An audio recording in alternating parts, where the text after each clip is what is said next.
Welcome back to the best division in football with your boys Awthentik and The Beard, the best television show not on TV. We got 3 games to go over today. The Giants get the W against the Seattle Seahawks, 29-21. The Commanders put the Browns in the doghouse, way back in the back of the kennel till further notice.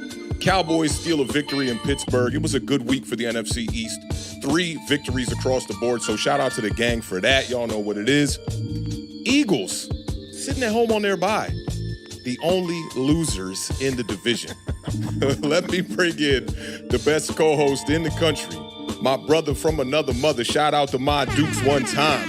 The left side to the strong side duo. The Beard is in the building. Door is open, my man. Oh, yeah, the door is open. Here I come. I'm coming in. Let's go. No, it feels good, man. We got victories all around. Listen, it used to be that Washington would only get a win or we'd find a way to lose on a bye week. So, Absolutely. I mean, listen, the juice is flowing. Shout out Kevin to PRF talking about the Kool-Aid. My guy, I'm jumping through walls right now. I mean, this is beyond my wildest expectations. You know what's funny is if you guys go back, the first show, I was like, man, I'm looking at the schedule, man, and I want to give us 11, 10 wins, but I'm just I remember. I don't want to sound like a crazy person. And here we are. I mean, like I don't really know how to describe it. It is a wild feeling. And obviously, you know, things can go south really quick, but it's just there's far and few between weeks where the Giants win, the Commanders win. Both Awthentik and I won our fantasy games and fantasy football this week. I mean, I needed that, bro. Yeah. So it's a good feeling all around. And you know, like I was listening to the Giant Overreaction. If you guys aren't checking out the Giant Overreaction every Monday at 1:00 p.m. Eastern Standard Time here on Awthentik and the Beard with Awthentik himself. I mean, Awthentik said something along the lines of, you know, I've been trying to tell the Beard, like, you know, talk your shit and enjoy the moment, you know? And Absolutely. it's like, it's tough because this is a position that I haven't been in really in years. And it's like, you don't know what to do with it, but like, I am starting to get a little bit more excited as the season progresses. And this was a huge week for many reasons. And we'll talk about that, you know, when we get to the game. But I thought, you know, this was an interesting week of football. It was a long Saturday into Sunday. If you watched the end of that Miami game and then got up early for the London game and then stayed up for the Pittsburgh-Dallas game, I mean, I was really tired yesterday. I'm not going to lie. But I was too. It was definitely a long football weekend. And speaking of that game in London, you know, the Jets did fire their coach after losing by just 1 score in that game too. And, you know, I tweeted this out earlier. They were just 1 game back of first place in the division, and they're sitting at a 2-3 record right now.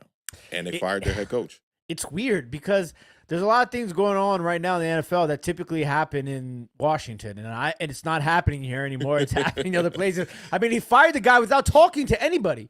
Yeah. Didn't talk to the general manager, nobody else. Yeah, didn't address the players, nothing. Security had to take him out. Like, I mean, like, I don't know. It's tough, man, because that game was crazy too. Did you see how many targets Garrett Wilson had in that game? I think it was like 10. Was it 10? 22 targets. 22 targets? He didn't have that many receptions. No. Yeah, I'm getting it mixed up with somebody else. I know he didn't have that many receptions, but we were kind of talking about that with the homies the other day about Garrett Wilson and Chris Olave off to a pretty slow start this year, and if those guys are really wide receiver ones. And I think they are. I just think they're probably on the bottom end of that scale. Yeah, and speaking of Chris Olave, you know, the news just came out a little bit before we went live here with Carr is going to be missing a couple of weeks. It'll be interesting to see if we see Spencer Rattler or I don't even know. I was in bed laying down watching the game, and I had to ask Josie, I said, who did they say was playing quarterback? Because usually I know almost all the quarterbacks. I didn't know who they put in for the back. I didn't know that guy. Who was the backup? What was I his don't name? even remember his name. Yeah. I don't. I don't know why I wanted to say like a kicker name or something like that. Yeah, it sounded like a kicker name. It did. That's what that threw me off. And then obviously Drake May getting announced the starter in New England for this upcoming game. So so a lot of interesting stuff happening around the NFL. I mean, Chiefs are still undefeated. Vikings are still undefeated, Yep. and then it's a lot of Washington Commanders following up at 4-1. So Good stuff, man. let's see how Good this stuff. pans out here in the future. Just taking the knife. I mean, listen, look, Enjoy it while you can. it's Victory Tuesday here on Awthentik It in is. the Beard. We got to celebrate this week. That's a fact. I think the only better way this week could have went is if the Dallas Cowboys actually lost their game, but that was not the case. But I'm kind of ready to get right into these games, man. I told you I wanted to, start off with the New York Giants. Got a lot to talk about in this game, although we did about a good hour and a half on the Giant overreaction. More information, more data comes out, which has me really excited to talk about this game a little bit more. So let's get right into it, man. Let's talk about these New York Giants who traveled to Seattle to take on the Seahawks in the 12th man. Giants are on the board with 11:16 to go here in the third. All right, Beard, I'm going to do my best job to set this up for an alley-oop slam dunk to tie the game. And then I'm going to let you do your thing, go to the free throw line and get your and one. And then I'm going to have to take it from there. And it's going to be a pretty long-winded, we won't call it quite a rant, but we'll just call it a informative segment here on Awthentik and the Beard. But the Giants end up winning 29-21. Me and the Beard both didn't pick the Giants to win this game. We thought it could be a pretty close game. And last meeting was very different between these two teams. Daniel Jones was sacked 10 times in that game. We lost 24-3 a year ago. The Seahawks had won 6 of their past 7 matchups, and they had led the series with an 11-10 record. And I kind of had said that 11-11 is one of my lucky numbers. And just as lucky as that is, the New York Giants went out here and handled business against the Seahawks.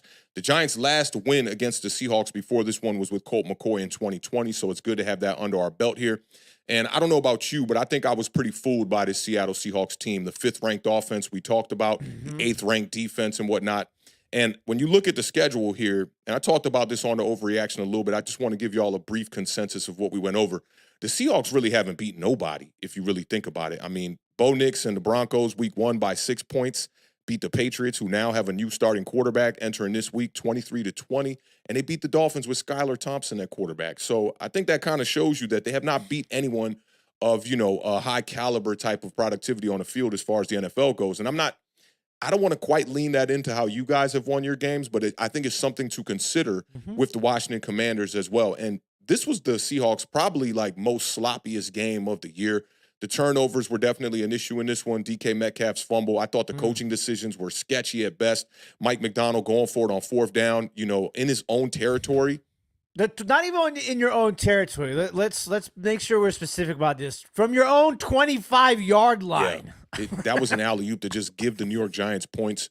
And he ended up running a pass play on 4th and 1. I thought that was a sketchy decision as well. But the Giants offense was moving the ball fairly well in this game. I thought the red zone stuff was not that great in this one. I know you're going to go over that, but 4 punts, 2 touchdowns, 3 field goals. It's not amazing, but it was enough to win the game. And it reminds me a lot of when I was breaking down the Steelers and the Cowboys game, looking at how the Steelers had won their games. They do it very similar to that. They run the rock well. They stop the run. Their defense goes out there and plays well, and the quarterback takes care of the ball, and he also makes the plays necessary on 3rd down to get them in the position to win games. Giants dominated in most statistical categories in this one: passing yards, rushing yards, yards per play, 3rd down percentage, 1st downs. I love how you're only getting just 2 penalties in this game from the Giants. That was amazing. Forced the Seattle Seahawks. I won't even say forced them, but they abandoned the run. 7 straight passes. With the score, 7-7, you're just throwing the ball this much. Just 2 rushing attempts in the first half. Geno Smith had a completion percentage of 100% on play action in this game. He was averaging 17.7 yards per attempt. He was 3 for 3 on play action because they couldn't run the ball really, so I'm sure they were looking at it like, we're not going to run much play action. But that was where they saw most of their success. Darius Slayton, one of the men of the hour in this game, 8 receptions, 122 and a touchdown. Tyrone Tracy, who we've been banging the table about, needs a larger role. Coming into this game with just 29 yards on the ground, 18 for 129, 7.2 yards per carry. The only running back in the NFL to get positive yards on every single one of his runs with a minimum of 15 attempts. Shout out to my guys, Kev from Big Blue UK and IRL podcast. They do some stuff across the pond for the New York Giants. They were talking about that. 4 runs of 10-plus yards. I mean, this guy was just, to me, he took the number 1 job as far as the running back goes. And just want to talk about the defense a little bit, then I'm going to kick this over to you. So, to me, the defense was And we talked about this on the overreaction as well. My man BT said that they're the true heroes of the game. And I really think that. You look at Isaiah Simmons in the block field goal, Deonte Banks just showing you that he can be a cornerback one, at least in certain situations. I'm not going to use one game to go out here and say Banks are closed on Sundays because three past three deflections PBUs in that game, which is, that's good for him. That's a nice bounce back game for him. Yeah, and what I was going to say is, like, a lot of people are saying the banks are closed on Sundays and they're using one game. Mm-hmm. I encourage people to just allow consistency to settle in before you think this team has turned the curve in any unit, in any department. Getting after the quarterback was really good in this one. 7 sacks, 9 quarterback hits on the day. Dexter Lawrence, 3 sacks. He's got 6 on the season, 24 pressures, 14 quarterback hurries. Shane Bowen didn't blitz as much as I thought he was going to in this game. He only blitzed on 20% of the dropbacks. And on those certain situations, the Giants racked up 4 sacks of the 7 that they had on the day. The Giants right now lead the NFL in sacks. You have 22 sacks through 5 weeks of football, but 15 of those came in 2 games. 8 against the Browns, 7 against the Seattle Seahawks. You guys had 7 against the Browns as well. I look at the Browns like they are the worst offense in the NFL right now. They have one of the worst offensive lines. We talked about this all the way leading up to both of these games, y'all game and our game against the Browns, that I thought that offensive line was smoke. Coming out of last year, even when they were healthy, they were ranked 22nd. And, coming into this year, they have injuries all up and down. Even their depth pieces are banged up on that front. And when they're healthy, they're not playing that well. So 15 sacks in 2 games. Then you have 1 sack against the Vikings, 1 sack against the Cowboys. Those are 2 quarterbacks that are very decisive. So we understand it's much more difficult to get after them. And then we had 5 sacks against Jayden Daniels and your Commanders. The Giants, to me, need to be better up front. And I think they're making Shane Bowen's job a bit more difficult than it has to be and putting more pressure on this youthful secondary on the back end of this defense. When you look at these pressures and pass rush win rate numbers against the Seahawks, they just got to be better. I'm sorry. You're paying a guy $28 million to come into this room and be one of the best edge rushers in the league, or at least live up to the money and be top 10, top 15 at best. Brian Burns had a pass rush win rate of 12.5% on 20 instances where he was able to pin his ears back and get after the quarterback. Kayvon Thibodeau, 10.3%. Dexter Lawrence, 12.8%. Dealing with a lot of double teams. Obviously, I thought the pressure was much better from the interior of this defensive line than it was from the edges. Azeez Ojulari coming in relief with a 10.5% pass rush win rate. Now, I went and I looked at the top pass rushers from each team going up against the Seattle Seahawks because I like to dig in and do homework and get that kind of data as well. Starting off in week 1, you had Dorrance Armstrong with a 10.5% pass rush win rate. Week 2, against the Tampa Bay Buccaneers, this is Seattle we're talking about here. Yaya Diaby, dude was drafted in the 3rd round in the 2023 draft. It's just his 2nd year. He had a 26.3% pass rush win rate. Chop Robinson, shout out to the local goon one time, 18.2% going up against them in week 3 with Miami. Now, Aiden Hutchinson, who is a pass rusher that I feel like Brian Burns needs to be competing with that guy. Even last year when the New York Giants and the Detroit Lions shared some of the same practices, we were looking at Kayvon Thibodeau going up against Aiden Hutchinson, and a lot of the fan base kind of overreacting, being like, man, that guy don't look like that guy. And I think that they were kind of spot on about this. You look at Aiden Hutchinson in that week 4 matchup against the Seattle Seahawks, his pass rush win rate was 30.9%. Now, comparing some of these guys that have gone up against the Seattle Seahawks and Geno Smith, I'll start with Dorrance Armstrong. You guys brought him in. He's making about $15 million a year. He's got 4 sacks on the year, 5 quarterback hits, 9 QB hurries. But this is the important number to remember. 18 pressures on 110 pass rush snaps. 18 on 110. Brian Burns is making $28 million a year, which is double the amount of money. He's got half the amount of sacks, half the amount of quarterback hits, and he has more quarterback hurries with 13 quarterback hurries. But he has 17 pressures on 161 pass rush snaps. So we're talking 51 more snaps and 1 less pressure than a guy in Dorrance Armstrong who does not have the kind of profile or the resume that a guy like Brian Burns has. You take it to Aiden Hutchinson here. He's on a rookie deal, 3rd season. This dude has 7 sacks already, 6 quarterback hits, and he has 27 quarterback hurries on the season with 40 pressures. There is a difference, and there are levels to this shit when it comes to rushing the passer, right? Now, I do think that some of the scheme and Shane Bowen, placing emphasis on the front four, getting to the quarterback is definitely hurting our defensive front because in the end, they ended up with 7 sacks. So it's just forcing him to bring, to show simulated pressures for one, 2, to send pressure from the second level when he does send blitz and be able to have other guys get after the quarterback. I think we have the luxury. I know we have the luxury of having a guy like Dexter Lawrence on this defense that helps everybody else. But this has to get better. This is something that I want to keep my eyes on. And it's not that, I want to leave Seattle with this victory and have a stain on the victory. It was a great overall team win. But you want to build on it. You want to build on it. And more importantly for me, you want to see a guy that you paid this kind of money to show up and live up to the contract. Because we've already seen with some of the bigger contracts, notably the quarterback contract with Daniel Jones, who's getting there. We're going to talk about Daniel in a second.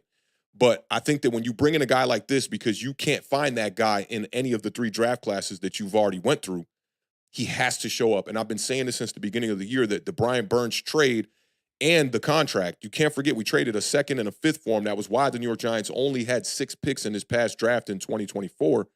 And Joe Shane went into the year saying, we have to include this guy in the draft class. He was counting Brian Burns as a guy because he traded draft capital for him as a guy that, was a part of the 2024 draft class, which I thought was a little bit weird in its own.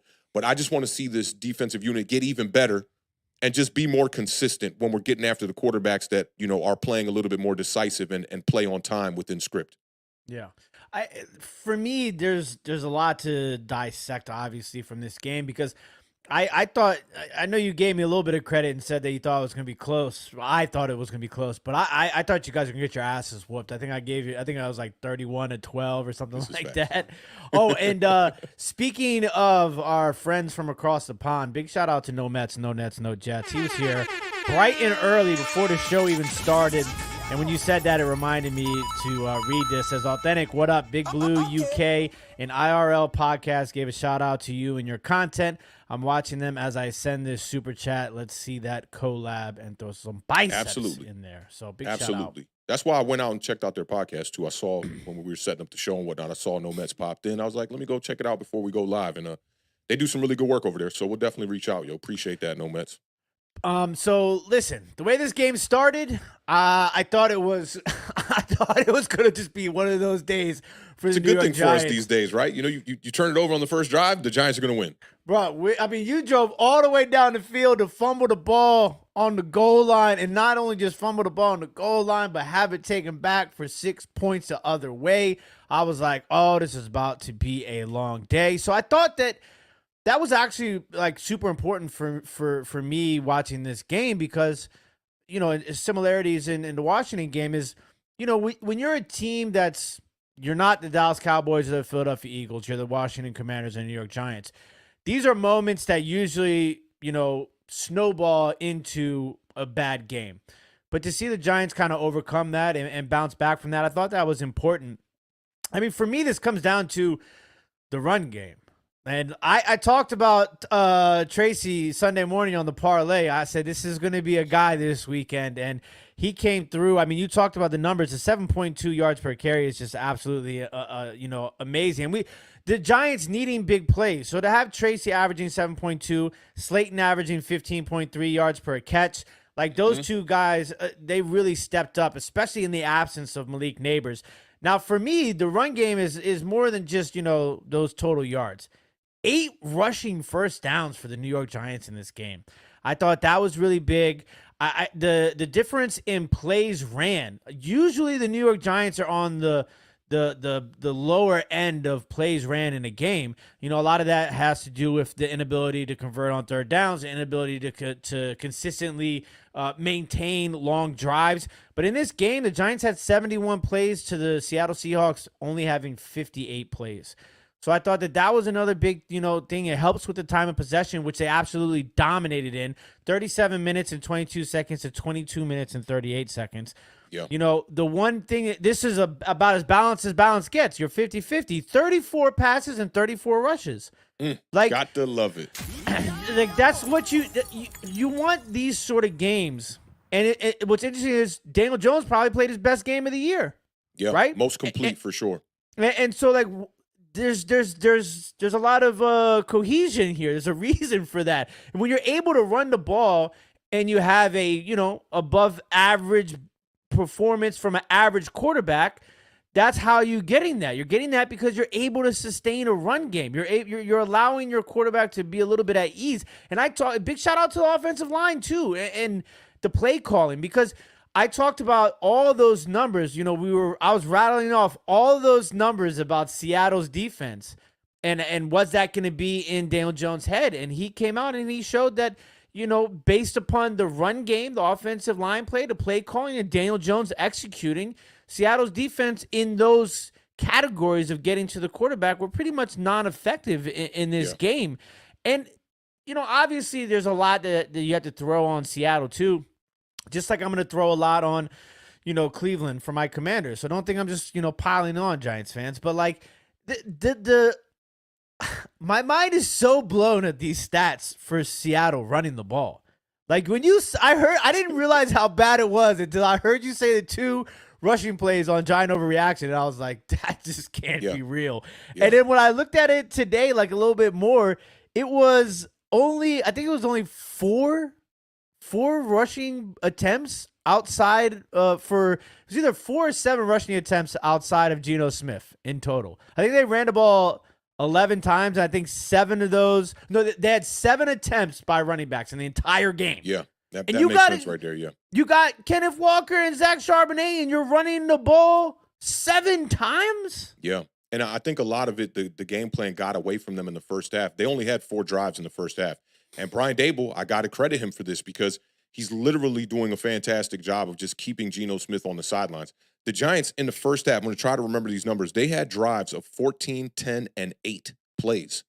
So they're methodically just working their way down the field. It's not always landing in a touchdown, but it's keeping the other quarterback on the sideline. And the amount of times I saw Geno Smith, the camera panned to him, he got the helmet off, and he's just like, dog, can we get off the damn field so I can go out here and try to get back in this game?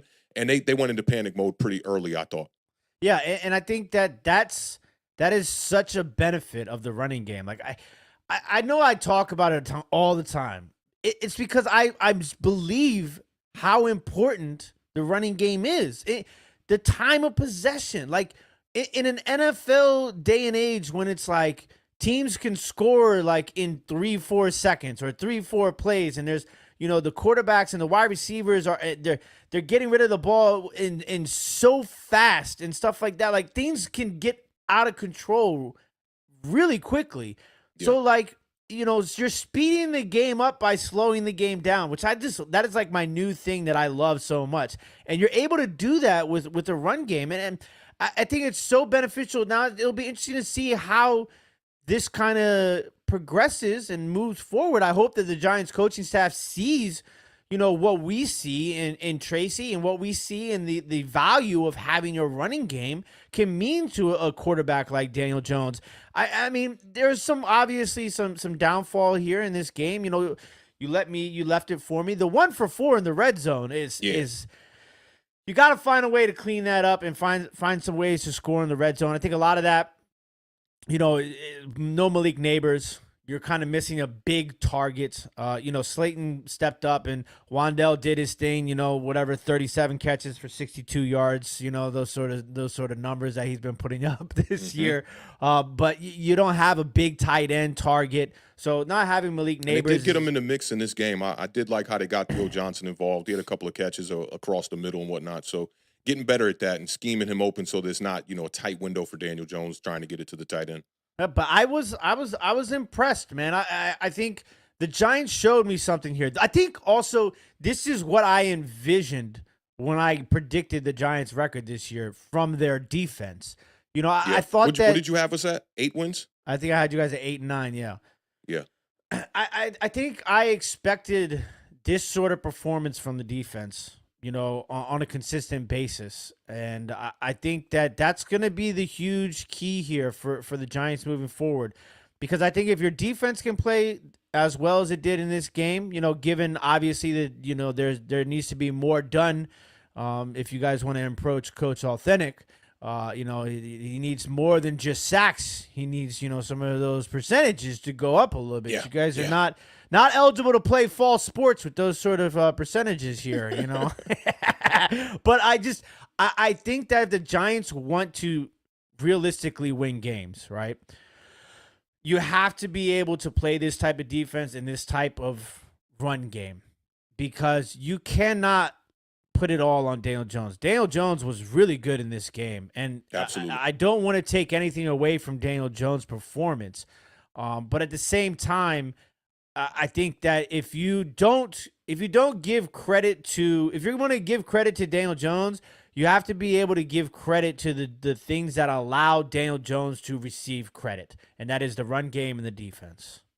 Yeah, I'm definitely right there with you. And speaking of Daniel Jones, I had a lot to say about Daniel Jones on this show, and that's not a new topic of discussion over here. You said he was really good on Sunday, and I thought he played a great game. You know, and in the role that Brian Daboll has him within, I feel like this was one of the first games where he went above and beyond what the expectation was, at least from the fan base, for him to do. Finished the day 23 of 34 for 257 yards, 2 touchdowns. He had 11 carries for 38 yards. Some tough, gritty-ass runs, man. Like, this dude on 3rd and 1, they run a read option play that's dead in the water, and he finds a way to cut it back and get like 6 yards.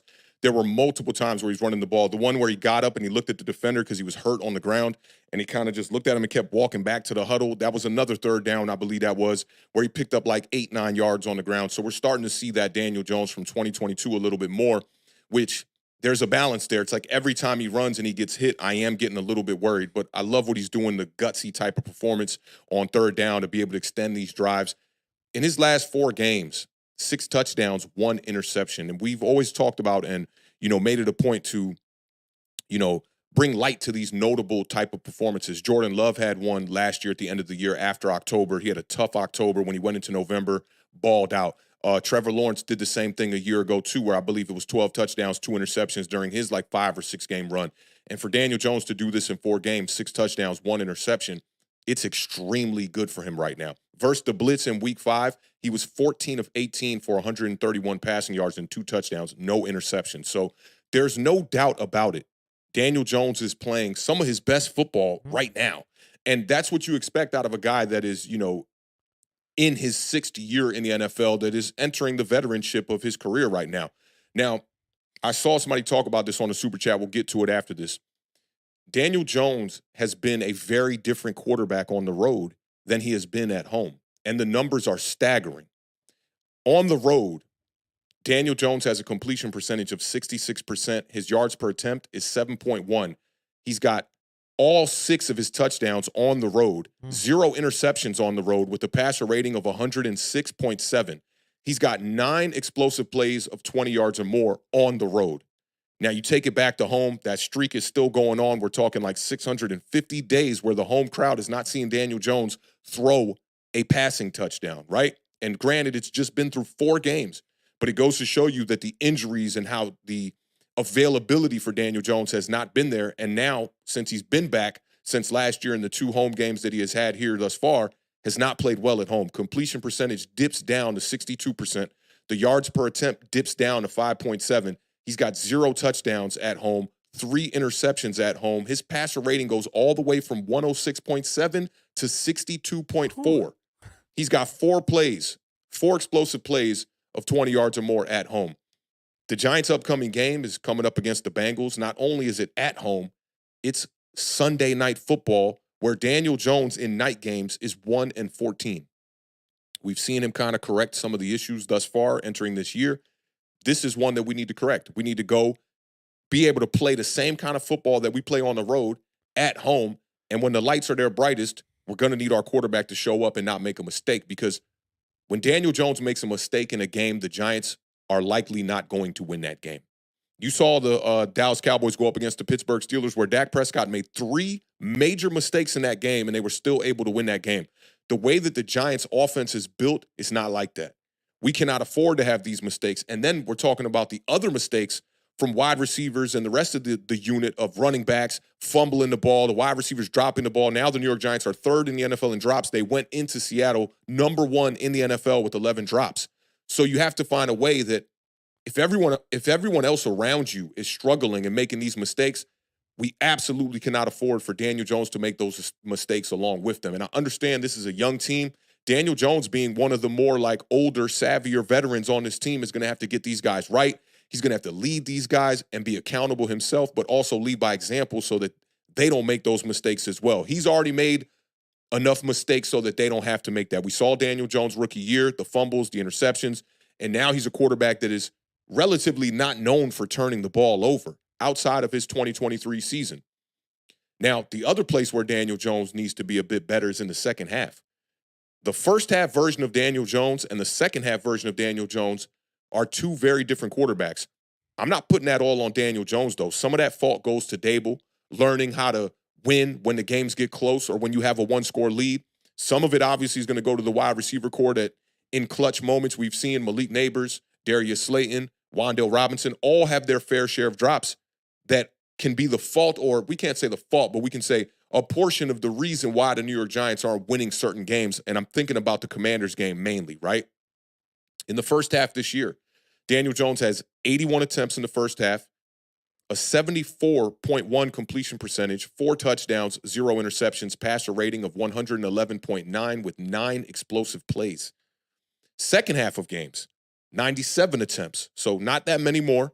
Completion percentage dips down to 55.7, which is almost unacceptable in the NFL. It is unacceptable. Right? 2 touchdowns, 3 interceptions. The passer rating dips from 111.9 to 64.9. 4 explosive plays. And when we talked about the explosive plays, when we were talking about quarterback being better on the road than he is at home, all the ones on the road came in the first half. The 9 explosive plays that were on the road were all in the first half. The 4 at home were all in the first half. So we need him to be better. The 4 at home were all in the second half. So it's showing you that the Giants are a team that's trailing at home, and most of our wins thus far are happening while we're on the road. So like I said, some of that goes to Brian Dable, some of that goes to the drops from the wide receivers, and some of it has to go to Daniel Jones. Now, the last bit I want to talk about here is a frequent type of comment I've been seeing on the last couple of videos here, right? And I'll bring this graphic up here so you guys can think about this while we talk about this and transition into this. But it's really about bringing Daniel Jones back if he's playing at this particular rate. Are we going to bring Daniel Jones back for his 7th season? It's interesting because the last show, one of the topics was, do we consider benching Daniel Jones, right? You come out there, you play another good game. Let's not just say a good game, but another good game, right? And now I've seen a lot of people in the comment sections, not only on social media, but here on the videos we drop as well, running a bit of victory laps because of the deep ball corrections that we saw against Seattle in this game. Now, Daniel Jones came into Seattle with the deep ball statistics being 2 for 14 on throws of 20 yards or more. He was 2 for 2 in Seattle. Week 1, they didn't throw any deep shots. Week 2, he was 0 for 4 against your Commanders. Week 3, he was 1 for 4. Week 4, he was 1 for 6. Week 5 against the Seattle Seahawks, 2 for 2. That now makes Daniel Jones 4 of 16 on passes, 20 yards or more this season. Now, on this channel, it's never been about Jones being incapable or Jones not having the physical skill set or the talent to be able to make the throws or the arm strength or any of that, or the one I love to repeat, Daniel Jones being garbage or trash, because that's something you're never going to hear me say from my couch about an NFL caliber starting quarterback in this league. It's always been about consistency at the quarterback position. And we are starting to see that just a little bit. This has been about consistency, and this has been about obtaining a franchise quarterback. Throughout this year, you have not heard me say anything about Daniel Jones playing terrible football outside of week 1 against the Minnesota Vikings with the 2 turnovers, which was a bad game. I think everyone can agree on that. But the evaluation of Jones this year has been an accurate thrower when it comes from short to intermediate routes. Sometimes can't really hit the guy in stride, and I think it makes it more difficult when you got these shorter wide receivers like a Wan'Dale Robinson. But thus far throughout this season, it has been about lacking the deep ball. He's 4 for 16 on passes of 20 yards or more, and he was 2 for 2 in a game this past week against the Seattle Seahawks. I think that, I don't think I know this, There's only one person that should be that excited about 2 deep balls, and she is upstairs right now. She might be listening to the podcast right now. Okay? But Daniel Jones right now, to get to this question here on the screen, he's on pace for 20 touchdowns, roughly 10 interceptions, and 4,000 yards. Is that really going to be enough for Daniel Jones to come back and play his 7th season for the New York Giants? And I'll answer it first for us. Absolutely not. But what I think is happening right now is I feel like we're still judging Daniel Jones like this is the 2022 version of the New York Giants, or maybe even the 2021 version of the New York Giants, where we, quote unquote, had Walmart workers as our wide receiver core and turnstiles on our offensive line. Me and the Beard are very fair in our assessment, but also very critical. When a player plays well, we will always give them their flowers. And we won't sit up here and try to slander or bash a player or nothing like that. We're just going to assess the play on the field. Everybody knows Daniel Jones is a really good dude, a hard worker, first guy in, last guy out the building, trying to lead this team the best he can, even though it doesn't seem like it's within his DNA. But I just want to say all of that to say, let's not forget to keep the bar high for the quarterback in New York, especially when you brought in a wide receiver 1 and you spent over $50 million on this offensive line and you brought in another running back and drafted another running back and drafted another tight end. So now we don't have the same excuses that we had before. But if Daniel Jones continues to play this level of football, it's going to make this question up here on the screen very difficult to answer. Because Brian Daboll is not asking Daniel Jones to drop back 45 times a game and put up 3 touchdowns through the air and be a guy that's throwing for 4,800 yards a year. He's asking Daniel Jones to do exactly what we saw him do on Sunday, and that's win ball games and take care of the ball. It's not a tough question, right? It's an easy question. But I think that there's some variables and larger questions at bay here. I mean, obviously you have to look at, contract things. So like, what's the hit if he's gone, if you don't bring him back, right? You save $19 million if you were to cut him. Save $19 million. Yeah. Okay. If not, he'll be on the books for $40 million for his cap hit during the season.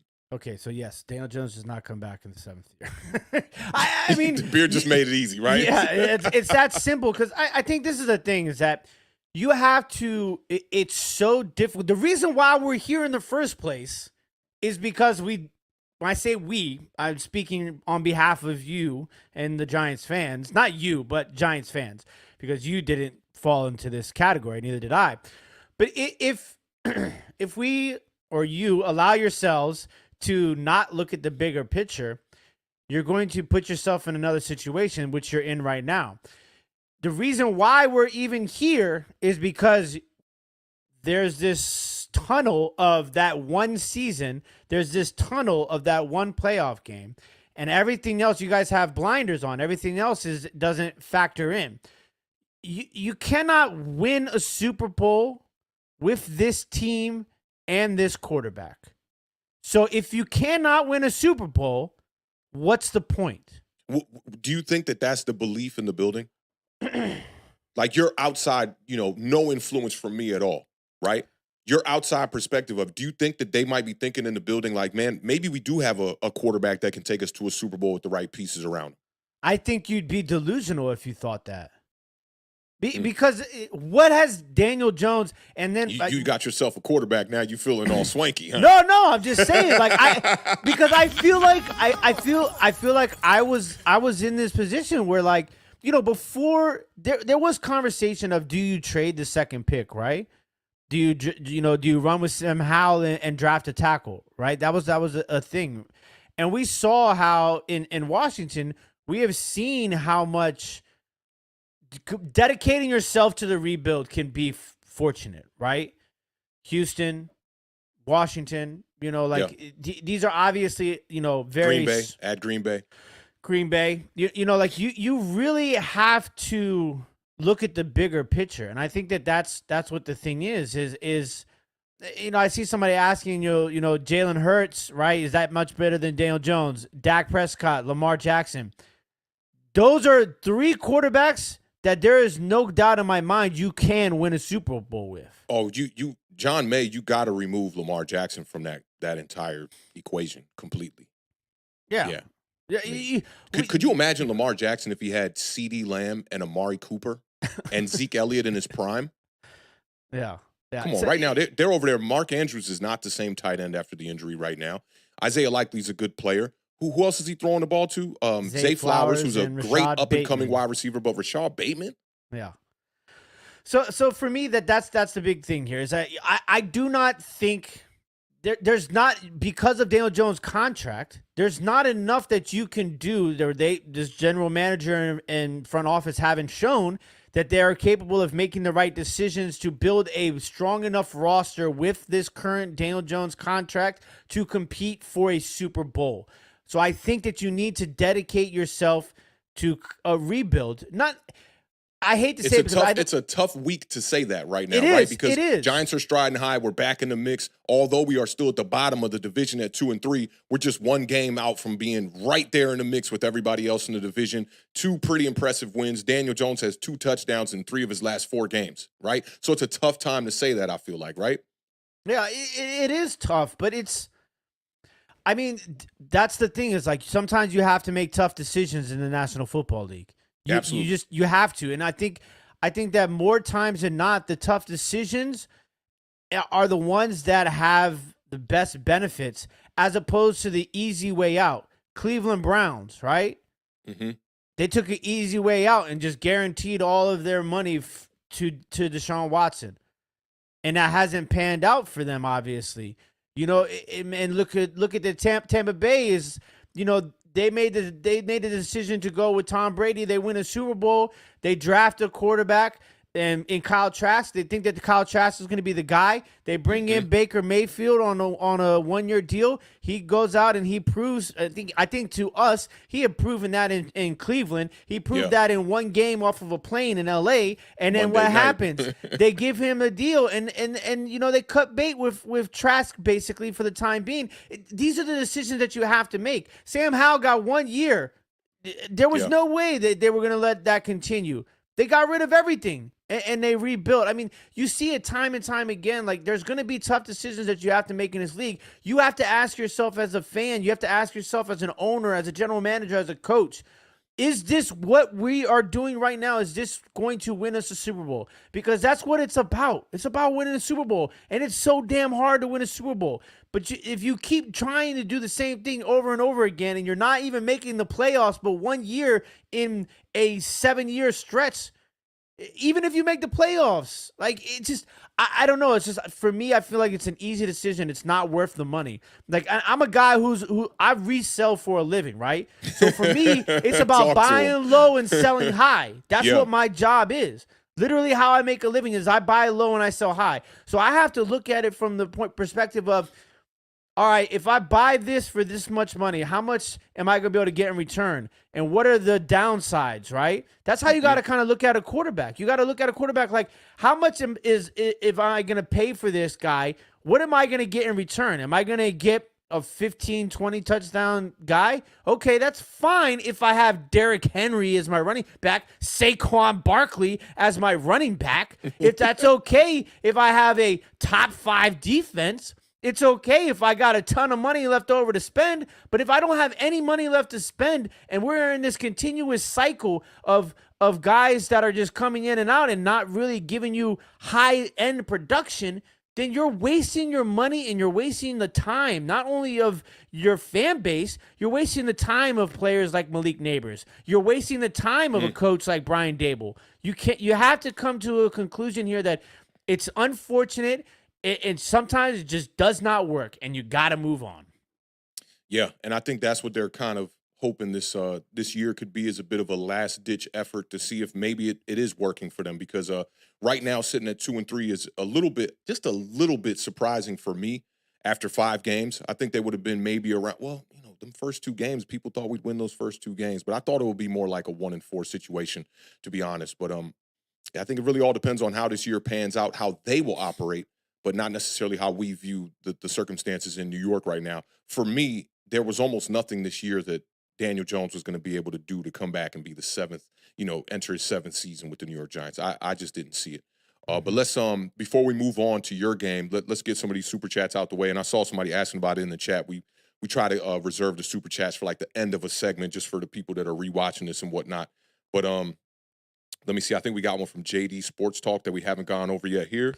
Big shout out to JD Sports Talk for the $5 super chat. Says the NFC East is at a critical moment. Commanders and Giants won't be in the dumps forever. Let's hope to God. If New York Giants joins Washington in getting their quarterback, Dallas and Philly, you're in trouble. Love it. Love it. Couldn't have said it no better right there. JD dropping bars for us right there. Absolutely.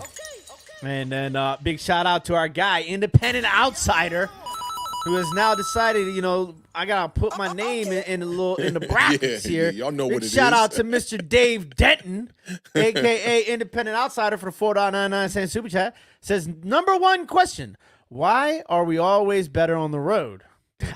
That's a good question. I don't know why. Those are the questions of life that Let's blame the fan base. Let's just blame the fan base. We ain't shit. Number two, even after winning, DJ is DJ. Number three, chill. G fans, Giants fans, we have the same record as ex-Jets coach fired today. Yeah, shout out to Sal. Crazy. I saw Sal comment on your tweet about being 2-3 and the optimistic views in one part of New York and the very pessimistic views in another part of New York. Shout out to Sal, man. Shout out to Independent Outsider Dave Denton. I'm trying to think what kind of job a guy like Dave Denton would have. I feel like he owns his own construction company. Dave Denton's Construction. I like it. Shout out to Independent Outsider, man. Always rocking out with us over here at Awthentik and the Beard. And we got one more from a day one right here. No Mets, no Nets, no Jets. Oh, we got this one. I started off with this one. Oh, yeah, we did. We did get wanted this to one. Shout out to them again, too, man. Yeah, big shout out to them. And Kai001 says a dentist. Yeah, Dave Denton, a dentist. Dave Denton, the dentist. Okay, JD's like, if you guys are reading them right now, I'm going to throw one more out here. JD Sports Talk with a $5 super chat says, as a Giants fan, I don't want the Brian Daboll experiment to end wondering what could have been if he had the opportunity to develop a quarterback. I mean, I think that's pretty much what I was expressing. And I feel like that, people feel the same way. Like, because it's almost like it's tough because so many times in sports, there's a guy that's tied to a coach, and there's a coach that's tied to a GM, and there's a GM that's tied to an owner, and there's an owner in case of Washington that's tied to everything when he shouldn't be. Okay, so yes, I think that there's probably a large portion of Giants fans, and I feel like it's almost selfish for those Daniel Jones, just diehard Daniel Jones fans. It's almost selfish to not feel a certain way about your head coach the same way that you feel about your quarterback. You'd rather let your quarterback stick around and go through coaches and coordinators instead of maybe you have a guy who's got the headsets on who could be the guy, but you'd rather it be your quarterback instead of your coach. He has a point, ladies and gentlemen.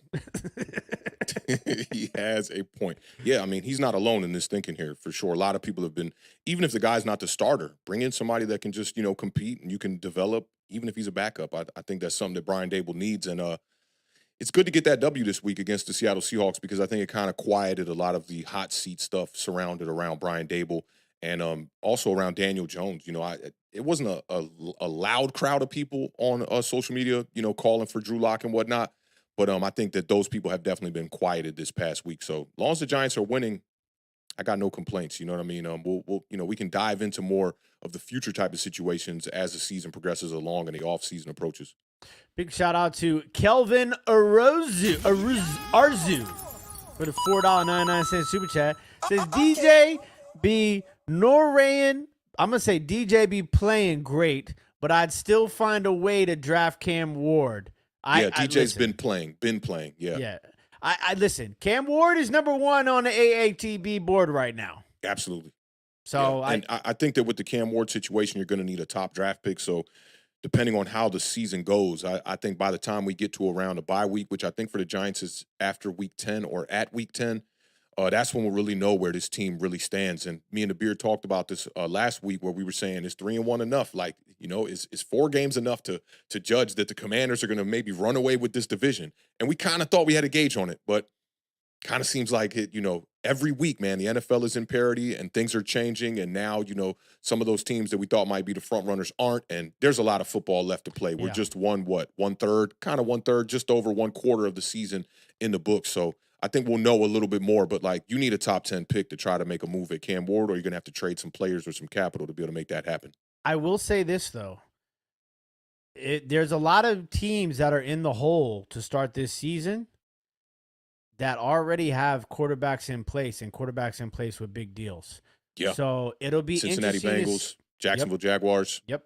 New England Patriots just drafted Jake May.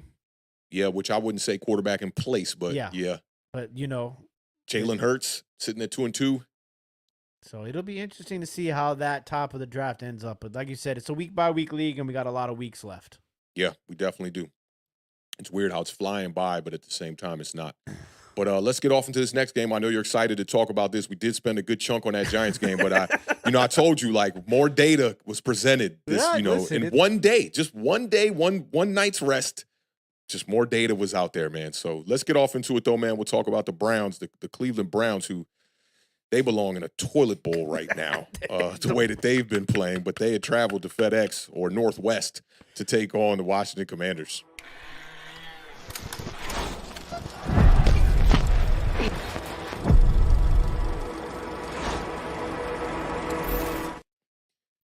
I had to sit up on this one, man. The Browns are in a shitty place. Let's just keep it real, okay? They're in a really shitty place right now. Sitting at 1-4 after this game. The Commanders are sitting at 4-1 after beating them 34-13 at home. The Commanders have now won 4 straight games. I got to look up the last time that's happened. I might have that information for you. I hope you do. They have scored 30 or more points in 3 straight games. They put up 42 against the Cardinals, and here they are against the Cleveland Browns putting up 34. Jayden Daniels is completing 77% of his passes on the season. He has 8 total touchdowns and just 2 turnovers on the year. One of them did come in this game, and he was nominated for Rookie of the Week. Again, we forgot to shout out Tyrone Tracy, who was also nominated for Rookie of the Week as well. I should have hollered at the graphics department here to put this together in a graphic here, because this is ridiculous, okay? The Browns look like the worst team in the league, and let me just break down their drives in this game. The game started off with their first 4 drives, turnover on downs, and 3 straight punts. They had a field goal in between another 3 straight punts. So you're talking turnover on downs, punt, punt, punt, field goal, punt, punt, punt, field goal, fumble, punt, Sounds touchdown. like a Nintendo cheat code. Up, down, down, punt, punt. Yeah, it's looking terrible for them right now. The Browns, they had 13 drives in this game. 9 of them were 5 plays or less. 6 of them, just imagine half of your drives in a game are 3 and out. 6 3 and outs of the 13 drives. Started the game off with 3 3 and outs in this one. The Commanders just mopped the floor with the Browns in this one. Doubled them up in yards, 434 yards to 212. And the Browns, man, it's like the Browns are in the NFC East because we've now both got to play them. And we've been talking about this for weeks. They're just an indisciplined team, man. They just do not know how to not jump off sides pre-snap. And you saw it in this game a ton. They had 9 penalties for 52 yards on this one. And then I heard the broadcast say this, and I was just like, this is when you just wave the white flag and say, man, fuck the fourth quarter, man. We're done. This game is over, okay? They were 0 for 11 on 3rd down entering the fourth quarter. I don't know what the numbers ended up being. You want me? I'll tell you really fast. Let me know, yeah. They ended up going 1 for 13 on 3rd downs, and they converted their first 3rd down with 1 minute and 22 seconds left in the game, courtesy of a Jameis Winston pass. This team is in so much turmoil, man. And when you look at the salary cap right now for teams spending the most money, the Browns are number 1, right?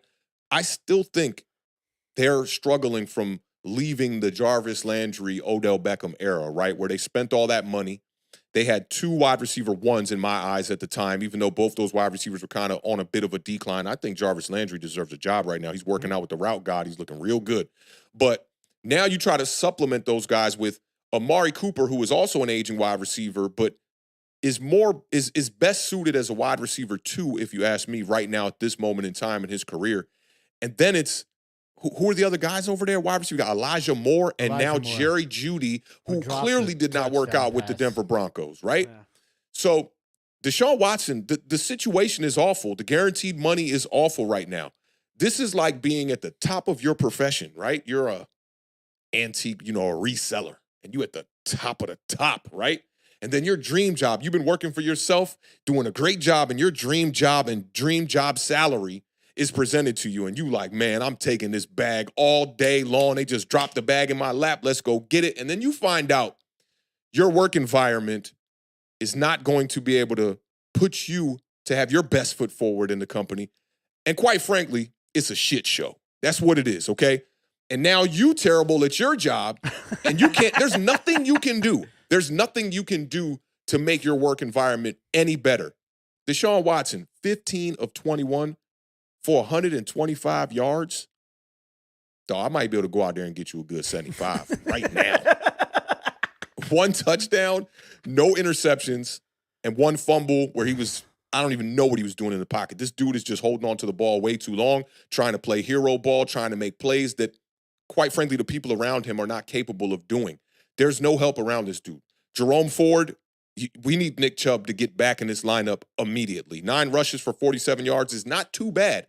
And when you look at 2 running backs, both had 9 carries for over 40 yards, you would think that would be enough to be able to stretch the field and pass the ball a little bit more, but they just didn't have opportunities. Deshaun Watson only throwing the ball 21 times in this game. Amari Cooper had 10 targets. This was who I got mixed up with Garrett Wilson when you were talking about it earlier. He had 10 targets for 4 receptions for 60 yards. That's coming from your number 1 wide receiver. Jerry Jeudy and David Njoku had a catch apiece. Dog, Njoku started off the game with that catch, and I'm like, okay, here we go. Browns are going to look good against Washington, and then it's just always the shit. Elijah Moore, wide receiver 3, wide receiver 4, I don't even know what you want to call him. Maybe on this team, wide receiver 2, 3 receptions for 11 yards. So it was Elijah Moore, Jerry Jeudy, and Amari Cooper. And I hate to say this because the New York Giants are dealing with this as well, too. Like, we only have 3 wide receivers that have caught the ball this year. Wan'Dale Robinson, Malik Neighbors, Darius Slayton. Those are the only wide receivers that have caught the ball. And in this game, those were the only 3 wide receivers that caught the ball against the Commanders. It's I don't know where they start because, one, I don't think they have the personnel. Their offensive line is in shambles. Their wide receiver core is not good. The quarterback is playing the worst ball we've ever seen him play throughout his whole entire career. The pressure is bubbling. Kevin Stefanski and Ken Dorsey, I've been saying it for 2 weeks, and people keep coming in my mention saying, but he won Coach of the Year twice. He's not coaching like Coach of the Year right now. They look terrible. The way that they have just operated this offense looks like it's a junior varsity offense. A bunch of short throws. They can't stretch the field. And then you look at the other side of the coin with the Commanders, and that's all they're doing. They're just making play after play after play. Jayden Daniels was great again in this game. Had the one little early interception. Bounced back from the interception like a damn veteran. He had 320 total yards in this game. Looked up this stat from Next Gen Stats. Jayden Daniels faced 4 unblocked pressures in the first half of this game. Unblocked pressures. That means you say, they right at you. Okay? He turned all 4 of them into first downs. 2 for 2 for 78 yards, 2 scrambles for 36 rushing yards. Terry McLaurin was amazing. He's doing, what he has been accustomed to doing, which is the big play, the 66-yard explosive play in this game, 4 receptions, 112. And y'all are just sharing the ball. What was it? 9 different wide receivers last week. It was 7 different receivers this week. Diami Brown had the nice 41-yard. I mean, just a dot right in the breadbasket for him from Jayden Daniels. Austin Eckler stepping up for a banged-up Brian Robinson in this game with the big 33-yard scamper. Also had the 50-yard run in this game. Jeremy McNichols doing Jeremy McNichols things, getting a 28-yard run. Y'all averaged 6.3 yards per carry. I'm a little bit frightened of the Washington Commanders right now, which is some crazy shit to say. But how did you see this game? It is crazy to say. Listen, I'll start with the Browns. I hate to see this, right? And listen, remember, when I'm talking about Deshaun Watson, I'm talking about Deshaun Watson on the football field. I know all the other stuff is a headache and it's unfortunate, and I feel bad for the people who absolutely had to deal with that, right? But Deshaun Watson on the football field was an absolutely. I think it's been so long since it's happened that people just. It's unfortunate because if this is the end for Deshaun Watson, more people are going to remember him for the end than they are going to remember him for how electric he was on the field, right? Mm-hmm. But he is just not the same quarterback anymore. I mean, he was missing open guys. It's just like he. And another thing too is I really hate when people run with this certain narrative, right? Especially when it comes to sports and athletes. When people say that they quit on their team, right? Yeah. Unless you're Antonio Brown and you literally take your jersey and your pads off and just run off the field. You know, like there's the play where they had too many men in the huddle. They had already called a timeout, so they couldn't call a second timeout because you get penalized again, and you didn't want to waste your second timeout that early in the quarter. Yeah. On fourth down, when they were going to go for it. So they took the delay of game, and Deshaun Watson walks off the field and goes and talks to Stefanski. And then there's a guy on Twitter who ran with that video and said that he walked off the field, he quit on his team. I saw that. See the 8 million views that video got, and to see people like Michael Lombardi retweeting it and not even understanding the context of what happened. Like, I'm literally like sitting here like, listen, I'm a Commanders fan. I want all the dysfunction on Cleveland to happen, right? But I will never promote somebody saying that somebody quit on a team without any context there. Yeah. So I wanted to get that out there, but it's a mess over there. And yes, you know, and just to clean up something right there, what you were talking about, that play, they had no choice, and Stefanski and Deshaun Watson both, you know, as he was walking towards him, they knew that there wasn't shit that they could do right there, and they just had to eat that. And I think a lot of people didn't realize that at the time, and they're just looking at the body language, which didn't look all that great, you know, from Deshaun Watson's part, just kind of walking past him and whatnot. But yeah, spreading a narrative. That's exactly what that is. And listen, yes, the Cleveland Browns are a mess, and yes, Washington still probably has one of the worst defenses in the league statistically right now. But the big difference between a Washington team now and an organization now is that they did what they were supposed to do against a team that they were supposed to do it to. Facts. Okay? You cannot sit here and discredit a defense for going out and dominating a horrible offense. That's what you're supposed to do. So yes, we went out and dominated in all aspects of the game. But remember, when we were going into this game, wait till Jayden Daniels plays a real defense. Wait till Jayden Daniels goes up and has to see the Cleveland Browns. And yes, Jayden Daniels made some mistakes in this game.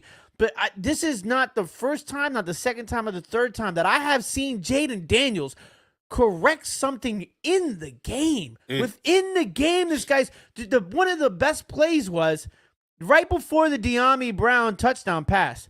Jayden Daniels, you know, they basically had a similar play called the play before, and he couldn't hit it. He pulled it down and ran for like 10 or 12 yards. As he's running back from that play, he runs right by Cliff Kingsbury and says, "Cliff, rerun it. We're going to hit it this time." Goes back to the huddle, hits De'Ami Brown on a touchdown pass. Dog, that is so damn gangster. That is, you do. There is maybe 4 quarterbacks at most in the league that A, have the balls to do that, B, actually executes it. Yeah. What Jayden Daniels is doing right now, and I'm not trying to inflate things, but I mean, it's on the tape, it's on film, and shout out to Chicago Bears fans because we are living rent-free in their mind all damn day, every day of the week. And I hate to say this, right? Because I don't want to be, you know, I'm not trying to gas it up. I'm not trying to be big-headed, nothing. But what Jayden Daniels is doing right now on the field, I mean, he looks like one of the top 5 quarterbacks in the entire league without a question. You ain't lying. And to have it, the complimentary football, it's just, we're averaging 31 points a game, bro. The most in the league. Like, we went years without scoring over 24 points. Yep. There's stretches there. And you know what the Cleveland Browns look like? The Cleveland Browns look like the Washington Commanders of 2023. That's what they look like. They have pieces on that defensive side of the ball. Myles Garrett, I know he's banged up, and but listen, Myles Garrett didn't register a statistic in this game. He didn't register a statistic. Not a half a tackle, not a forced pass, nothing. I mean, it's 0 across the board for Myles Garrett. And This is a different team. I think we got the best Carolina Panther in the NFC East. Frankie Louvu. Defensively, for sure. My God. And he is, and this is the thing, when we let when we let Jahan Dotson go, right? Coach Quinn and Adam Peters said, we're trying to build a certain type of player here, offensively and defensively. We need our wide receivers to go after it, and we need our wide receivers to block. You see that Brian Robinson touchdown run? Luke McCaffrey's on the edge just putting a beating of a block on, right? Yeah. You see Austin Eckler go on that crazy run. Zacchaeus came from the left side of the field, was running down with Eckler that whole play. And what happens? Eckler fumbles, but Zacchaeus is right there to recover to scoop it up. I love that. I think I saw Brian Baldinger breaking that one down, and that was just an amazing hustle play. It reminded me of the one on the fumble for the New York Giants.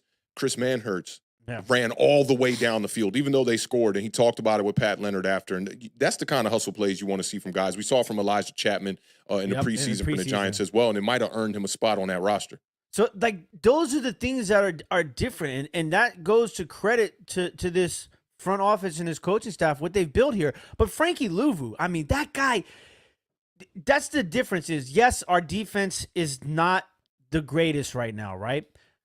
But it's not for lack of effort. The tenacity, which I have been begging for so long, it's on a different level. These guys are flying around.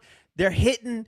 They're doing everything they can. Frankie Louvu was just an absolute machine. 7 tackles, 2.5 sacks, fumble recovery, 2 tackles for loss, 3 quarterback hits. I mean, there's a different guy every week, I feel like, too. Offensively, defensively, all coming together. And you talked about the rushing, the breakdown on rushing, 6.3 yards per run. The designed runs that Cliff Kingsbury is putting together, these offensive line schemes and blocking techniques and the pulls and the traps, it is light years ahead of what we saw. And I thought Eric Bieniemy was the second coming, and I was absolutely wrong on that, But Cliff Kingsbury is just, the designs on some of these run plays are just mind blowing. The 4th down calls. You know what I'm curious about the Cliff Kingsbury stuff is I'll never criticize a scheme. Mm-hmm. I can criticize the run to pass ratio and things like that, right? But I won't criticize the play designs that this guy's drawing up here are high school play designs. That's just something I don't know enough about NFL terminology for one, and just what they're calling and what they're seeing and how they're telling quarterbacks to read the play to be able to come in and say man, Brian Dable's scheme is just it's miles ahead of everybody else. I just watch it, and if they get creative to my eyes, I'll assess it. But I don't understand where I won't say narrative because maybe there's some truth to it, right? But I just don't understand where that whole, there's a group of people that have been bashing Cliff Kingsbury for a long time, a very long time, about the way that he runs his scheme, and it's not up to date with what the NFL does. I mean, from what I see with my own 2 eyes, he spreads the field out a lot. The one thing that I think you need to be worried about a little bit, and you can continue on, don't harp on this too long. I don't know if you remember, about maybe 2 years ago when we were doing the show, I had looked up Cliff Kingsbury's numbers in the winter. Yeah, I remember that. And he completely would fall apart in the winter, dating all the way back. I believe he was at Texas Tech back in the day. Mm-hmm. They would start off the year 5-6-0, and then as soon as he got to winter, the teams would fall off a cliff, not make a bowl. Same thing when he got to Arizona the first couple of years and whatnot. So something to keep your eyes on, something to think about. And I wonder how much of that it will change with the evolution of his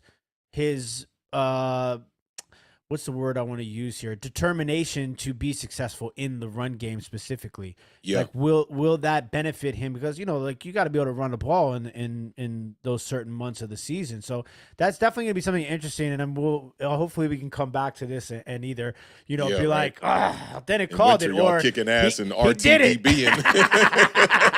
But 4th down, 2 for 2 in this game. We have not converted a 4th down. We've converted every 4th down we attempted so far this season. I think we're 8 for 8 in 4th downs. Explosive plays. I mean, we had 8 explosive plays in this game, I believe. 8. And the red zone was a little sketchy today. I mean, 3 for 6 in the red zone. But damn, 6 attempts. Like, yeah, we always talk about that. Maximize the opportunities, man. And if half of them is fine, that's fine. Yeah, and I mean, running the ball, like Brian Robinson, obviously they wanted to kind of ease him in, and to be able to have that luxury to ease a guy like him in, he had 2 touchdowns. He ran the ball 6 times. He had 2 touchdowns and 6 carries. You gotta love them kind of games. But yeah, Eckler had 6 carries. McNichols had 7. B-Rob had 7. So nice spreading of the ball. I mean, this is the first back-to-back wins by 20 or more points since 1997. Damn. We are 4-1 for the first time since 2008. We are the first team since 1970 to score 150-plus points in 5 games with a rookie quarterback. Since the first team since 1970? Yes. We have Jayden Daniels. Let's wrap this shit up, all right? I can't. I got a few more. Jayden Daniels is the first quarterback ever, rookie or non-rookie, with 1,000 pass yards and 250-plus rushes in their first 5 games of a career. Damn. 250 rushing yards. 250 rushing yards and 100 passing yards, 1,000 passing yards. It's good. In their first 5 games. It's good work. It's good work.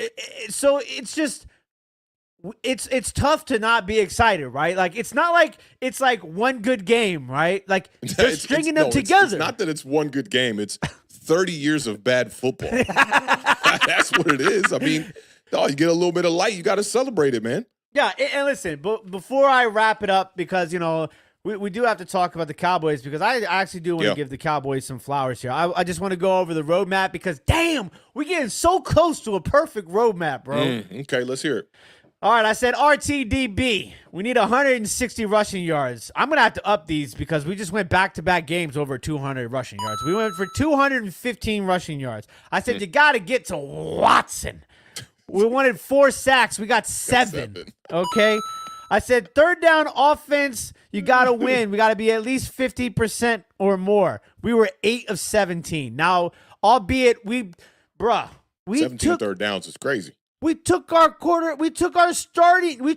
team out in the fourth quarter, not because we were getting our asses whooped, because we were whooping ass.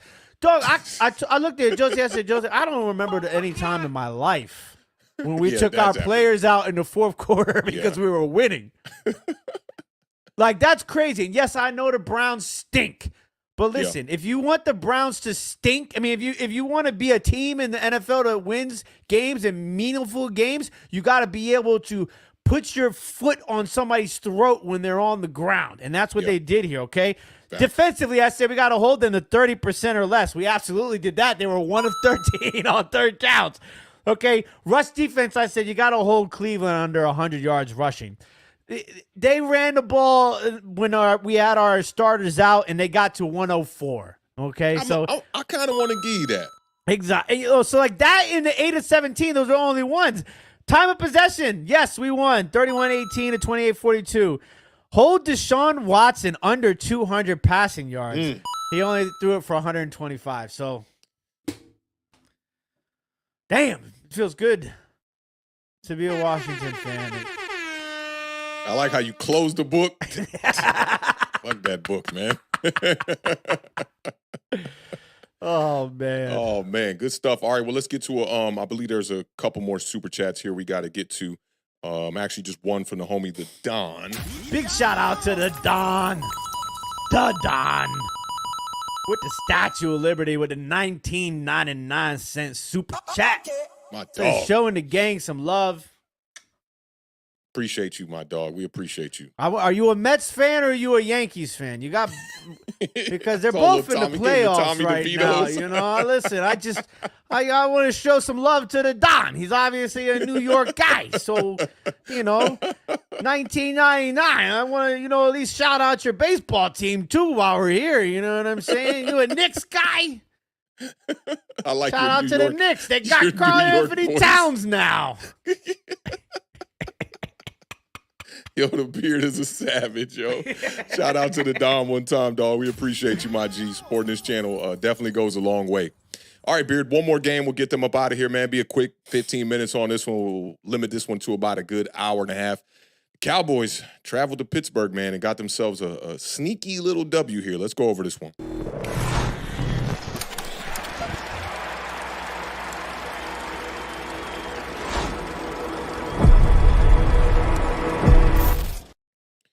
All right, both of these teams fall and improve to 3-2. The Steelers came into this game 3-1, surprisingly, without much offense really cracking for them. The Cowboys win this one 20-17. And in the Steelers' 3 wins, we talked about this on the preview show. No team had scored over 10 points, and it seems like that's kind of the number. If you can get to that 20, just like the who was that got that the week before and beat them? The Colts, I believe it was. Got to 20 and beat them as well. The Steelers were allowing just 13.3 points per game. It was second best in the NFL, and they really do have a really good defense over there. I think they can bolster up those weapons. They'll be a much better team right now. But Dak struggled in this one a little bit. He threw his first interception in the red zone, trying to push this to a 2-score lead before the half. At the half, the score was 6-3 in this one, very opposite of a boat race. I looked up some stuff on that barn burner situation because I heard Mina Kimes say it on her podcast the other day. I don't think it's as discriminatory as we might have thought. Okay. I think it might be somewhere on the threshold where it's pretty good to say, but we still going to say boat race over here. The Steelers took the lead in the third quarter. Dak answered with a touchdown to Rico Dowdle for 22 yards, followed by Justin Fields' little shuffle pass to a Pat Freiermuth. That was pretty creative. I saw that play coming from a mile away, though. I was like, it reminds me of Brian Dable when he runs a little bit of that QB power. I'm like, here it comes. Here comes a draw for Daniel Jones. I just could see it coming. But they ran that little shuffle pass, saw a little success on it. This game came down to 4th and goal with 25 seconds left in the game. And the Cowboys were down by 4 points. It was 17-13. And Dak Prescott found a guy that I should have been signed off the waiver wire in fantasy football, Jayden Tolbert, who has been making some big plays lately. For the game winner on 4th and goal after a little bit of beef with CeeDee Lamb on the sidelines. I think it was a little bit overblown by social media, but CeeDee was just pretty much telling, he was like, forward, you got to put it up for me. Don't put it on the back shoulder. Nothing wrong with that. That's nothing wrong with that. Football players. Absolutely. And I think a lot of people that don't play, they don't understand the dynamics of on the field. Like, even in a 2-hand touch social league, bro, I was out there screaming on people. You know what I'm saying? That's like, hey, put that thing up, dog. You know what I'm saying? We got to get back out there, too. But Dallas ends up walking away with the victory in this one. It was a 15-play, 70-yard game-winning drive for Dak Prescott, and the Cowboys won it 20-17. The mistakes from Dak Prescott in this game were definitely apparent, though, and I think that's what made this a close game. Yep. You know, if Dak puts the ball in the end zone in some of these red zone trips, doesn't fumble the ball on that one attempt there, this game's not going to be as close. They were 1 for 4 in the red zone, 11 penalties, and that's been a reoccurring theme with Mike McCarthy and his Dallas Cowboys team. But the Cowboys pretty much won in most statistical categories: passing, rushing, total yards, yards per play, first downs. They were really good on third down, too. One time of possession as well. And the Cowboys offense is, you know, and this has been a theme for them throughout the season. It's not pretty, but it's getting it done right now, I guess. I guess at 3-2. This was kind of like the game against the New York Giants as well. But Dak Prescott in this one, 29 of 42. A lot of yards at 352 yards, 2 touchdowns, 2 interceptions, the 1 fumble. He was only sacked 2 times. They really kept CeeDee Lamb in check in this game, and that seems to be like when CeeDee Lamb gets frustrated, is when he's not having a big game. He can be, you know, very polar opposite personalities. When you see him on the sidelines and he's making plays, he's smiling ear to ear like the Giants game. In this game, you can see the frustration start to kind of boil over a little bit. 9 targets in this game and just 5 receptions. Jake Ferguson kind of being the recipient of the attention that CeeDee Lamb has. He had 6 for 70 on 7 targets. And Jalen Tolbert was the leading receiver for them with 7 for 81, 1 touchdown, 10 targets. It was good to see, if you're a Cowboys fan, seeing Rico Dowdle get the running game going a little bit more and seeing Mike McCarthy commit to it. You know, this is what I love about Brian Dable. You know, you go up against the Dallas Cowboys a week before with Devin Singletary, and you ran the ball 24 times, even though it only got you 26 yards. Rico Dowdle, 20 for 87 in this game, and then Zeke Elliott added 6 rushes for 17 yards. I thought that's the formula that the Dallas Cowboys are going to need to be able to win games ugly like this. It reminds me a little bit of how the Philadelphia Eagles started off last year. On the flip side, you know, I talked about in the preview show, the Steelers' offense is doing like just enough to win these games. Justin Fields was coming off not only his best statistical performance, but a Steelers quarterback best statistical performance with 367 total yards a week before, 2 rushing touchdowns, like I told y'all, 1 passing touchdown, and the most yardage by a Steelers quarterback since Big Ben in 2018. But their offense just lacks playmakers. And, you know, Justin Fields in this one was 15 of 27 for 131, 2 touchdowns through the air. I mean, that's the kind of, that's like a Brian Robinson game at running back, right? A couple carries, couple touchdowns. This is a couple attempts, couple touchdowns. He had 6 rushing attempts for 27 yards, but they really couldn't get the running game going in this one too great. And also, George Pickens, man, That guy's got to get his attitude in check. Had the play at the end of the game where he's like literally swinging a Dallas Cowboys player by the face mask on the ground. The game was kind of over at that point. And also, I saw a breakdown of his on his route running. Just lazy, bro. And I said that to somebody at the beginning of the season because I heard JT O'Sullivan on the quarterback school talking about it as well. But I think George Pickens has the type of skill set and the capability to be one of the best in this league, man. He can be a top 10 guy, but he's got to buckle down and just, commit to the game. It's not quite as egregious as Kadarius Toney, but it reminds me a little bit of that. And both Steelers tight ends, both of their touchdowns came from their tight ends in this game, and just not a lot of productivity. 2 receptions for 23 yards out of Connor Hayward, 3 receptions for 22 yards out of Pat Freiermuth. Each of them had a touchdown in this game, though. 6 receptions from your 2 leading wide receivers in Van Jefferson and George Pickens. The Steelers got to do better. I thought they were the team that had less talent, but they've been winning games by playing cleaner football. I thought they played pretty clean football as far as not turning the ball over in this one, but still ends up in an L for them against the Dallas Cowboys, who I think deserve a lot of credit in this game for that last game-winning drive from Dak Prescott. Listen, this was the most – it's going to sound crazy. Let me clear my throat for this one. This is the most impressive performance of the Dallas Cowboys this season from me. I Browns, thought, you got Giants, and then this for their 3 wins, right? I thought that they played the toughest they've played all year. Going into this game, the reason why I picked the Pittsburgh Steelers over Dallas Cowboys is because I thought that the Steelers were tougher than the Cowboys. Yeah. The Cowboys showed so much grit in this game. Like I remember tweeting out and being like, this is a gem of a game, because I liked that sort of game where it's like, it was a battle. Like there was some hits in, like, if you look at everybody's jersey, I mean, I know the ground was wet, but if you look at everybody's jersey, it looked like 1990s dirty, right? So for me, I thought it was a Rico, Suave coming out party here for Mr. Dottle, because he looked great. You talked about McCarthy committing to the run, and for me, that's so important because that's been the downfall, I think, of the Dallas Cowboys offense, So they ran the ball. You know how many times? This has got to be by far the most attempts they've had this year, and maybe the most attempts they've had in a year and a half. They ran the ball 31 times, bro. RTDB. Listen, they ran the ball 31 times. Okay? The difference, remember when I talked about how Pittsburgh Steelers had their opponents averaged and ran the least amount of plays against them in the league, and the closest person behind them was the Colts, who were 20 plays allowing the other teams to run. The Dallas Cowboys ran 75 plays in this game. Steelers only ran 57 plays, and the Steelers had one more drive than the Cowboys did, and ran almost 20 plays less than them.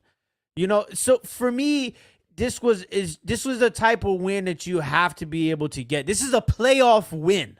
Oh, gritty. Yes. Gritty playoff win. And Dak, listen, this is one of those moments where it's like, can Dak build off of a moment like this? Yeah, he threw a couple interceptions, had to fumble. He's going up against one of the best defenses in the league. But when it came down to it, when the lights were the brightest, when the team needed him the most, that last drive was something that you go back and you look back on and be like, this is a season-changing drive. Maybe a season-saving type of drive. Could you imagine if they would have fell to 2-3? Oh, bro. I mean, Salah might have had somebody sitting next to him at the bar.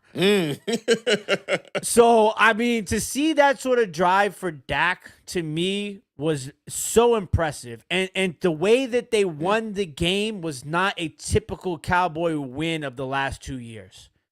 They usually win it by, a shootout, that sort of thing, a defensive touchdown. This was a grit on every side and aspect of the game. And to me, that's why I was so impressed. 9 different players caught passes. We've been talking about that. I think this is going to be something that we're going to be seeing a lot of these teams sort of have to do. Because if guys are going to focus on CeeDee Lambs, if guys are going to focus on Malik Neighbors, you're going to have other guys step up, and your quarterback's going to have to be able to find a way to get those other guys the ball. So shout out to Ferguson, shout out to Tolbert, and the other 7 guys who caught passes from Dak in this game. On the Pittsburgh side of things, I just every time I thought, okay, Dallas is gonna Dallas now. I don't know why I picked Pittsburgh. They came and they found a way to turn the ball over, and I'm like, that's why I picked Pittsburgh. And then like watching Watt play football is one of the greatest gifts that we have as football fans right now. Absolutely. There is not a guy. There was a play where his helmet came off and just a slow motion, like just face and just like the like that is what football is to me. You know what I'm saying? And just, that he just had no help in this game. He was like 70% of the tackles, like 70% of the sacks. You know, the quarterback hits the pressure, and Dak was really good about getting rid of the ball in this game because they're one of the best at that. There was one of these plays where I can't remember if it was the touchdown play or the second to last touchdown play, but Watt was there and he got rid of it a millisecond in time before Watt was going to destroy him, and that was going to be another turnover. So it just was unfortunate because Watt didn't have the same amount of help that he has been getting, even though the Steelers found a way to do pretty good defensively here. And I don't think Justin Fields had a bad game. I think, he didn't turn the ball over egregiously. Yeah. He had the 2 touchdowns. He ran for some big first downs in this game. They hurt themselves a lot of times in this game with some penalties and some bad negative plays and just not having a change of pace with Najee Harris, I think, hurts them when they don't have Cordero Patterson or Jaylen Warren. I think that was another, downfall to the Pittsburgh offense. But this was the type of game I thought it was going to be, and the Cowboys showed something to me. They proved that they have that grit in them, and I think that's important if you want to win football games this year in the NFL. Yeah, good points, man. I think the Steelers need another playmaker. They're just lacking another guy over there. It's too much on George Pickens' plate. Too young of a receiver to be able to, hold the reins to that offense. But I do like what Justin Fields is doing. They did say that Russell Wilson got healthy this week and he will be practicing and all that, but I don't think you make the quarterback change. I think you stick it out with Justin Fields. He's more dynamic. He presents that skill set with his legs that I think could take that team a little bit farther and, win those gritty games, kind of like this one that they were unfortunate to not be able to walk away with the victory. So I got one more question for you before we get up out of here. With your Commanders, winning the division right now, and I know we're just 5 weeks through football, which team's going to win the NFC East now that you've seen 5 weeks of ball? Washington Commanders. I think it's going to be close.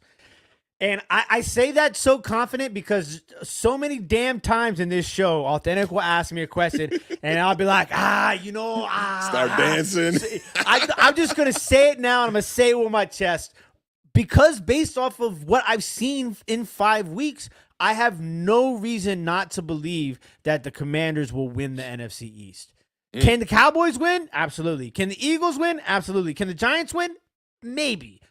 But I do think that the Washington Commanders, they're getting better. That's the scary part. They're getting better. Yeah. If that defense, listen, I'm going to hold myself accountable because if we go into Baltimore and we get our asses whooped, I do not want to think that that's a reflection of how we are when we play against good teams. But if we go in there and we whoop the crap out of the Ravens, I also don't want that to be like we can beat anybody in the world. There has to be some sort of medium between those two things, right? But that game is going to tell us a lot about this team. But based on what I've seen through the first 5 weeks of the season, I mean, the Commanders are the most complete team in the NFC East right now. And that's doing it with a bad defense. Yeah, I want to take the push on this one a little bit. I'm not even going to lie. Oh, you can't do that after I gave that whole speech. I know. I mean, I think you did a really good job of answering it. I'm going to do my best impersonation of the Beard right now and dance a little bit because, I mean, ultimately, I don't feel like it's going to be the New York Giants right now. But I will say this. of the 4 teams in the division, just like you said about the Commanders getting better week in and week out, the Giants are another team that's just like that. We've played better football after the last week every time we've played pretty much. The Dallas game could have been a win. The Commanders game could have been a win, and we'd be looking at this situation maybe a little bit differently. Mm-hmm. The team that I'm gonna stick to my guns. Eagles. I think it's still going to be the Philadelphia Eagles. That early bye, just like this win against the Pittsburgh Steelers for the Dallas Cowboys might save their season, that early bye might save the Philadelphia Eagles and help them to get healthy a little bit. I still think they got the best roster on paper. When you look at that team, there's not too many holes across the board. They fixed some of the deficiencies with their defense against the New Orleans Saints a week before the loss to the Bucs. And, it is a league built on what have you done for me lately. I just think Todd Bowles and the Bucs really got the Philadelphia Eagles number. I'm gonna go with the Philadelphia Sheagles, as my man Doom said in the chat there one time. Right now, we're gonna revisit this. I'll say, let's revisit this in another 5 weeks. Week 10. Yeah, when the Giants are about to be on their bye, we'll see where we at with it. Yeah, I mean, it's tough too because you kind of forget about the Eagles because they were on a bye, and then you just remember they have Saquon Barkley. Yeah, and then if they can get A.J. Brown and Devonta Smith back healthy, that offense will be doing what we're used to seeing them do, which is at least keep them in games. But I don't know, man. This is the first year in a while where I just feel like I don't have a good gauge on who's going to win the division. That's why I was like, let me ask this today. Let me see how we feel about it today. Because at the beginning of the year, I was like, Eagles or Cowboys for sure. We thought the Commanders in the rebuild would be a team that was improving. Yeah, but I didn't expect them to be here sitting at 4-1 after 5 weeks of football. So I mean, bro, they have the best offense in the NFL. Yeah, there's no debate about that. It's kind of crazy. The Commanders are the number 1 offense in the NFL. Who would have ever thought that? Yeah, gotta play some more comp though. I will say that. Yeah, for sure, absolutely. Yeah, but I'm just saying. But even the Cardinals game, you could look at that you could look at that in 2 different ways because they just went up against San Francisco 49ers. San Francisco. They beat the 49ers. So yeah, and we beat the Giants, and the Giants just went and beat the Seahawks, right? Yeah, so maybe, I think you're a team that's ascending in the NFC, a team to be reckoned with right now, for sure. We'll see if the other teams in the division, because like we just talked about, we're kind of on the up and up. And it just seems like the Cowboys and the Eagles are kind of flat. Just skating by. Yeah. They're just getting by the hair on Awthentik's chin, not the beards. Yeah, man. Most definitely. But I like that you were confident in your answer there. I had to be, because listen, I literally changed watching the Giant overreaction and hearing you be like, you know what, man? You just need to talk your shit, man. Enjoy it. And I thought about it, and I was like, there is a way for me to enjoy this and still be reasonable. Yeah. And still respect good football from other teams. That's why I had to call the whole thing out about the Chicago Bears, because it is just it's disturbing. Caleb Williams playing all right now. He's getting back on track, right? I looked like an idiot on the parlay. He went out there and fried against the Carolina Panthers. Shout out Caleb Williams. And that's the thing too, is that nobody in Washington is hating on Caleb Williams. It's just the opposite, because the number 2 pick is living up past the number 1 pick's hype. And Caleb's a DMV guy. Yeah. So it's we want to see him do good. Yeah, I'm right Except there with for you when on he plays us. That game's coming up, man. I kind of want to go to that one. I'm not going to lie. What was I going to ask you? What was our scores? Do you have the scores from the preview show? I sure do. I'm curious to know what our scores were, especially for this Dallas Cowboys game. Okay. I'm just curious where I was at. Did I have that as Cowboys kind of blowing them out? Cleveland-Washington game. I'm just going to tell you all the games real fast. I had Washington 31, Cleveland 20. You had Washington 24, Cleveland 13. So we were both pretty close there. You were close on that one, though. I was 7 points. I gave them 7 more points, and you gave Washington 10 less points. So we were pretty close there. You got that 30. You got over the 30. I like that.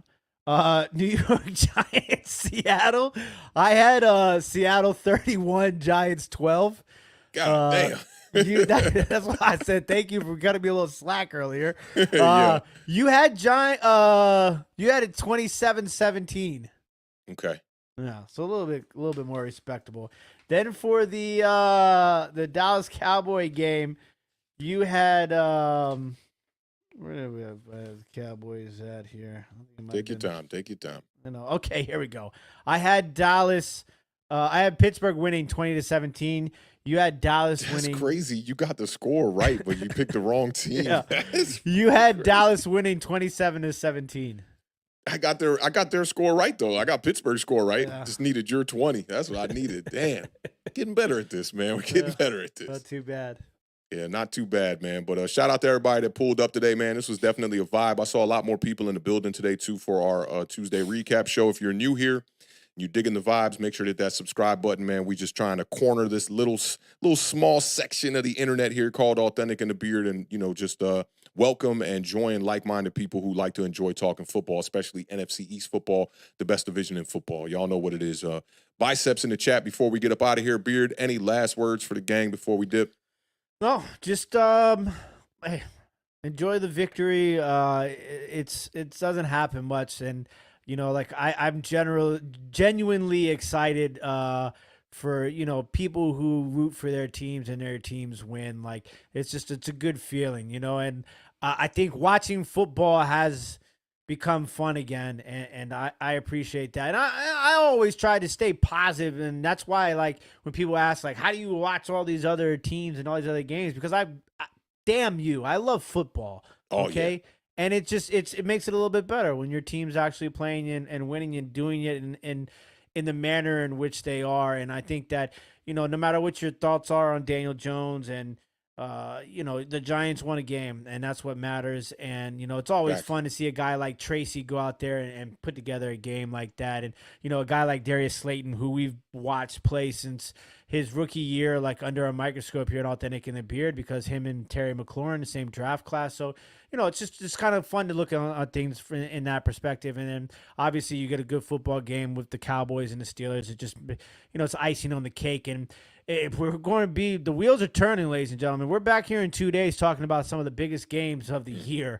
That's going to be pretty exciting. So we're just getting started here on Awthentik and the Beard, season 6. Big facts, man. Wouldn't have it no other way, man. Y'all know how we end every show over here, man. Keep raising that bar. Keep living those dreams, because the universe flows in Technicolor and surround sound.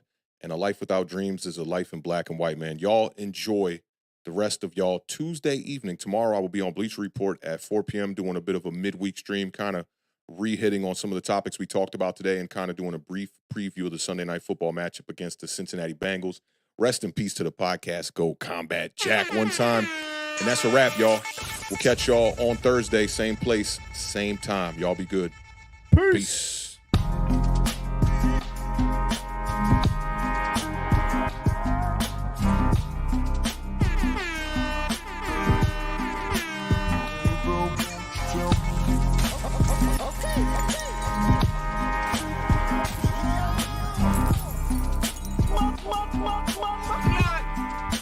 Spike don't care.